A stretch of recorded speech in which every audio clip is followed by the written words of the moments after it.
Good morning మిత్రులందరికీ నమస్కారం. June నెల నుంచి కొత్త పెన్షన్లను మంజూరు చేయాలని ప్రభుత్వం నిర్ణయం తీసుకున్నట్టుగా ప్రముఖ దినపత్రిక అయినటువంటి ఈనాడు మెయిన్ పేపర్లో ఒక వార్త రావడం అనేది జరిగింది.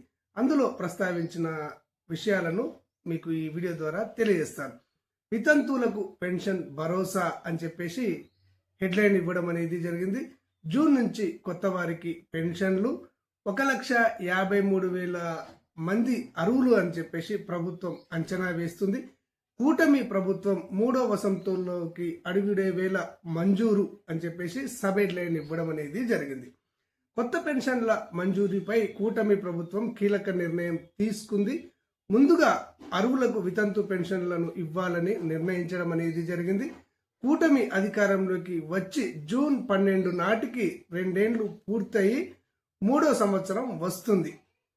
ఈ సందర్భాన్ని పురస్కరించుకొని వీటిని మంజూరు చేయాలి అని చెప్పేసి ప్రాథమికంగా నిర్ణయం తీసుకుంది.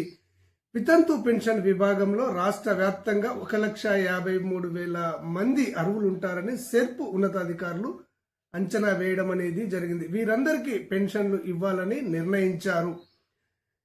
వీరికి 4,000 రూపాయల చొప్పున పెన్షన్ మంజూరుకు నెలకు 61,000 కోట్లు ఖర్చు అవుతుందని అధికారులు అంచనా వేయడం జరిగింది అని ఇందులో ప్రస్తావించడం అనేది జరిగింది. కూటమి ప్రభుత్వం వచ్చాక స్పౌస్ కేటగిరీ కింద ఏ నెలకు ఆ నెల కొత్త పెన్షన్లను మంజూరు చేస్తూ వస్తుంది. పెన్షన్ తీసుకుంటున్నటువంటి భర్త చనిపోతే ఆ పెన్షన్ను మరుసటి నెలలోనే అంటే మరణ ధృవీకరణ పత్రం జారీ అయిన వెంటనే భార్య పేరు మీదకు వారి పెన్షన్ను బదలాయించడం అనేది జరుగుతుంది. దీనికి స్పౌస్ కేటగిరీగా పేరు పెట్టింది. ఆ కుటుంబం అప్పటి వరకు పెన్షన్ ఆసరా కోల్పోకుండా చేయూత ఇస్తుంది. ఇలా ఇప్పటి వరకు 2,30,000 మందికి కొత్తగా పెన్షన్లను అందించింది. పెన్షన్ అందని భర్త చనిపోతే అతని భార్యకు వితంతు కేటగిరీలో వెంటనే పెన్షన్ రావడం లేదు. తమకు పెన్షన్ ఇవ్వాలని వారి నుంచి ఎమ్మెల్యేలపై ఒత్తిడి ఉంది. దీంతో వితంతు కేటగిరీలోని అర్హులందరికీ పెన్షన్లను ఇవ్వాలని ప్రభుత్వం నిర్ణయించడం అనేది జరిగింది.